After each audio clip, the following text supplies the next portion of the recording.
मोहम्मद उस्मान साहब, कब्जा हटाना मुसलमानों से दुश्मनी है क्या? देखिए, जहां तक सिर्फ अगर कब्जे का अगर नाम करके हम बात करेंगे तो कब्जा हटाना दुश्मनी नहीं है, लेकिन मुसलमानों के मामले में कार्रवाई का जो तरीका अख्तियार किया जाता है, अवैध तरीके से कब्जा तो सर कब्जा है, वो तो इंक्रोचमेंट है। इसमें हिंदू मुसलमान कहां से आ गया? जी हाँ, वही तो आ गया। अतिक्रमण तो अतिक्रमण है, हिंदू मुसलमान कहां से आ गया? क्या इसके अलावा और कोई कब्जा नहीं है कहीं पर? हम आपको एक ऐसी इतनी लिस्ट दे देंगे कि जिसका कोई ठिकाना नहीं। बिल्कुल दीजिए सर, बिल्कुल दीजिए, बिल्कुल दीजिए। जहां जहां अवैध तरीके से कब्जा है सब हटेगा सर, सब हटेगा। लेकिन इस कार्रवाई को आप हिंदू मुसलमान ना करें सर। मेरा मंशा आपके और मेरे दरमियान बहस नहीं है। असली मंशा मेरा ये है कि देखिए, इस किसी भी मामले में कानूनी कार्रवाई पूरे तौर पर होनी चाहिए और उसका पूरा मौका सामने वाले को दिया जाना चाहिए। इस मामले में बकवाई यूजर से मुताल्लिक जुड़ा हुआ ये पूरा मामला है और उसको लेकर ये सारी चीज जब वहां तक अदालत तक गई हुई है, इस पर सुनवाई लगेगी, वहां पर प्रशासनिक हमला पहुंचा, पुलिस की टीम पहुंची, वहां पर लोगों पे ये अफवाह फैलाना कि साहब मस्जिद तोड़ने के लिए आ रही है, क्या ये सही है? ये बात दिखाई, ये अफवाह फैलाना सही है? पत्थरबाजी सही है? देखिए, एक सेकंड उस्मान साहब, कामरान जी, देखिए, इसको कहते हैं कि government agencies, law enforcement agencies, judiciary, government के ऊपर से भरोसा उठ जाना। अब देखिए क्या है कि पास्ट में जो ऐसे हादसे हुए हैं, जैसे भरोसा उठ जाना मतलब सर, मैं वही आपको मतलब पत्थर लेकर निकल जाना, पुलिस टीम पर हमला करना। मैं एक्सप्लेन करना चाह रहा हूं। महरौली में एक मस्जिद जो कि 500 साल पुरानी थी, डीडीए ने उसको जो कहते हैं ढहा दिया, ठीक है, हाई कोर्ट से प्रोटेक्शन नहीं मिला।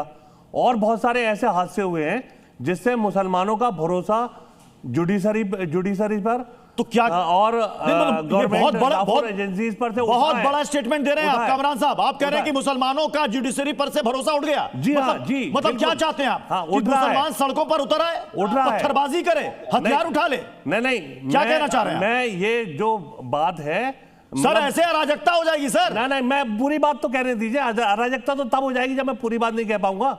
देखिए, it is the responsibility of the government, it is the responsibility of the judiciary, वो भरोसा कायम करे।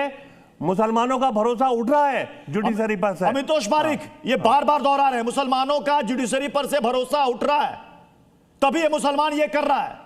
मतलब आपको इसकी निंदा करनी चाहिए थी जिन लोगों ने अफवाह फैलाई, जिन्होंने पत्थर फैलाए। आप उनकी तरफदारी कर रहे हैं। अमितोष पारिक तरफदारी नहीं कर रहा सर, वो उनको भरोसा नहीं है। अमितोष पारिक उनको तो क्या इस देश के अंदर यह तरीका होगा कि अगर आप किसी आदेश से खुश नहीं है तो पत्थर लेकर निकल आओ सड़कों पर? यह होगा?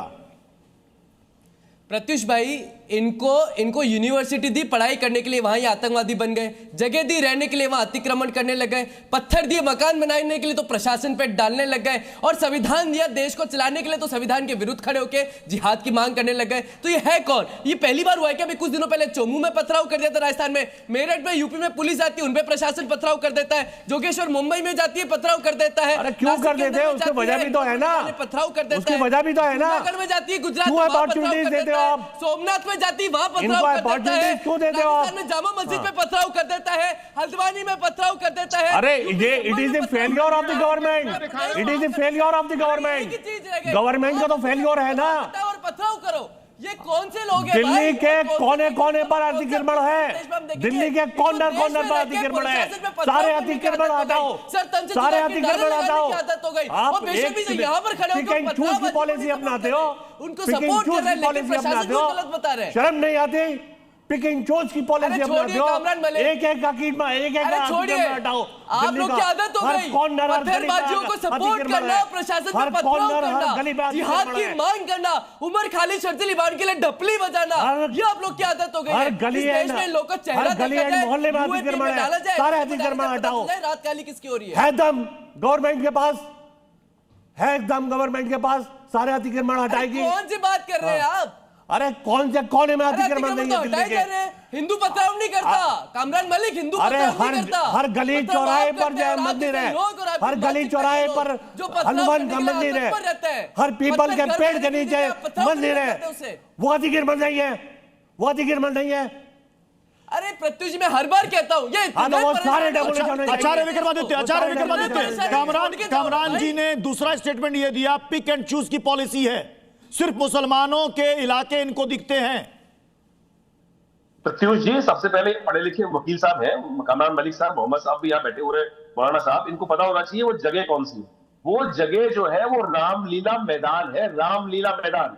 उस रामलीला मैदान के कोने पर कितने लंबे टाइम से इन्होंने कब्जा कर रखा था, कोई अलॉटमेंट नहीं है। रामलीला मैदान के अंदर इन्होंने गए भी नहीं होंगे, सबको पता है कि रामलीला मैदान